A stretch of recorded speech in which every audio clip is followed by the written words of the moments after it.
19শে September 2024 আমি আর আমার শিষ্য হরেকৃষ্ণ পাল আমরা দুজন লোকনাথ মন্দির দর্শন করার জন্য গিয়েছিলাম। এটি হলো সেই লোকনাথ মন্দির। লোকনাথ মন্দির বলতে এখানে কিন্তু মহাদেব মন্দির, লোকনাথ মহাদেবের এই মন্দিরটি আমরা দর্শন করতে গিয়েছি।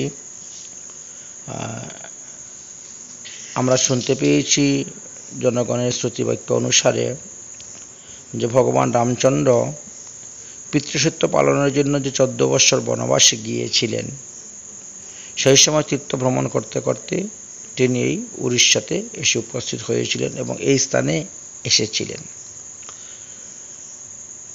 এবং এই কুণ্ডের তীরেই একটি মহাদেব লিঙ্গ স্থাপন করে রামচন্দ্র পূজা করেছিলেন।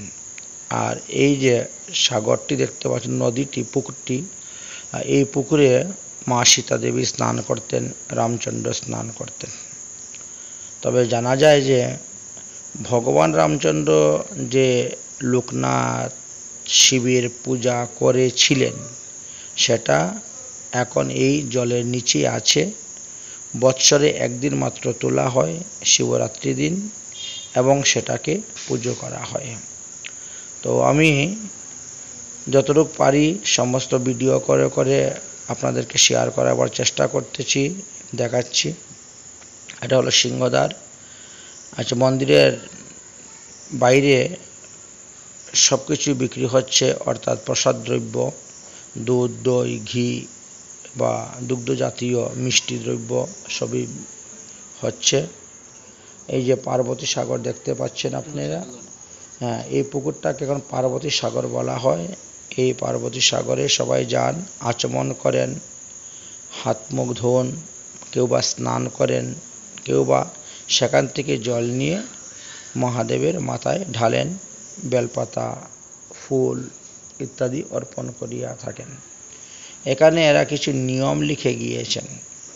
মন্দিরের ভিতরে কি কি দ্রব্য নিয়ে প্রবেশ নিষেধ ইত্যাদি সম্পর্কে কিছু নিয়ম লিখে গেছে উড়িয়া ভাষায় এবং ইংলিশে। এটি হলো মূল সিংহদ্বার। দুটা সিংহ আছে দুই পাশে দরজার, সেটাই আপনাদেরকে দেখাচ্ছি, এবং ভিতরে চিহ্ন আছে, দুজন পাহারাদার দুই দিকে আছেন। এইভাবে মন্দিরটির চিহ্ন অঙ্কিত করা হয়েছে। মন্দিরটি খুব সুন্দর, ভিতরেও অতীব সুন্দর। পূর্বে মোবাইল ক্যামেরা ভিতরে নিয়ে রেকর্ডিং করা যেত, ভিডিও করা যেত, ফটো তোলা যেত, কিন্তু বর্তমান সময়ে নিষেধ করে দিয়েছেন। তবে পান্ডাদের অনুমতি নিয়ে, তাদের পারমিশন নিয়ে ভিতরে গিয়ে ফটো তোলা যায়, নতুবা ফটো তুলতে দেয় না, নিষেধ আছে।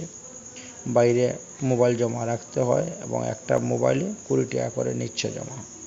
যাই হোক, এখন এটা হলো সিঁড়ি, এই সিঁড়ি দিয়ে নামতে হয়, নেমে আমাদেরকে পুকুরে হাত পা ধুইতে হয়। যাই হোক, বর্তমানে এই মন্দিরকে উন্নয়ন করার জন্য সরকার 2,80,00,000 টাকা প্রদান করেছেন এবং মন্দির উন্নয়নের কাজ শুরু হয়েছে। মন্দির উন্নয়নের কাজ চলতেছে। আগে যেরকমভাবে চতুর্দিকে জঙ্গল ছিল, এখন সেই জঙ্গল নেই, সব বাড়িঘর তৈরি হয়ে গেছে। এর নাম পার্বতী সাগর দেওয়া হয়েছে। সীতা দেবী এই কুণ্ডে স্নান করেছেন বলে সীতাকুণ্ড নামেও পরিচিত। ভগবান রামচন্দ্র এখানে বাস করেছেন এবং তিনি শিবলিঙ্গ তৈরি করে পুজো করেছিলেন, তাই সেটা লোকনাথ মহাদেব নামে প্রসিদ্ধ হইয়াছে। তো ভিতরে লোকনাথের শ্রী বিগ্রহটা আমি দেখাবো আপনাদেরকে। যারা যারা ভক্তরা যাচ্ছেন বা পূজা করছেন, এই হলো সেই লোকনাথের মহাদেবের বিগ্রহ। ভিতরে অতি নিচেতে যদি অতিরিক্ত জল হয়, বৃষ্টি হয়, তাহলে কিন্তু সেখানে জল হয়ে যায়, বৃষ্টি হয়ে যায়। বর্তমানে আমরা যেখানে দেখতে যাই লোকনাথজিকে, তার থেকে প্রায় 5-7 ফুট নিচে আছে। এটা সমুদ্র মন্থনের দৃশ্য খুব সুন্দরভাবে তুলে ধরেছিলেন মন্দিরের উপরে গেটের মধ্যে। এই হলো মন্দিরের ভিতরের বাউন্ডারির ভিতরের এরিয়ার মধ্যে কোন কোন স্থানে কোন কোন মন্দির অবস্থান করতেছে এবং কি কি দেবতা কোন কোন প্রকোষ্ঠে আছেন ইত্যাদি সব দেখানো হচ্ছে। তো কোথায় মহাদেবের মূর্তি আছেন, কোথায় পূর্ণমাসী দেবীর মূর্তি আছেন, কোথায় বা যোগমায়া দেবীর মূর্তি আছেন, কোথায় গৌমাতার মূর্তি আছেন, এইভাবে এক একটি প্রকোষ্ঠের মধ্যে এক এক রকম মূর্তি অবস্থান করতেছেন দর্শন করার জন্য। এমনকি রাম লক্ষ্মণ সীতা হনুমানেরও মূর্তি ভিতরে আছে, যেহেতু সেখানে রাম লক্ষ্মণ সীতা গিয়েছিলেন এই জন্য, এবং সেখানে বসবাস করেছিলেন, থেকেছিলেন। এটা হলো মন্দিরের উপরের যে চূড়া আর উপরে যে ধ্বজা, সেই ধ্বজাটা দেখানো হচ্ছে। তো ওর খুবই সুন্দর স্থান, পবিত্র স্থান। শোনা যায় যে এই পার্বতী সাগরে যিনি স্নান করেন তিনি নানাবিধ রোগ থেকে মুক্তি লাভ করতে পারেন, যেহেতু সীতাদেবী এই কুণ্ডে স্নান করেছিলেন।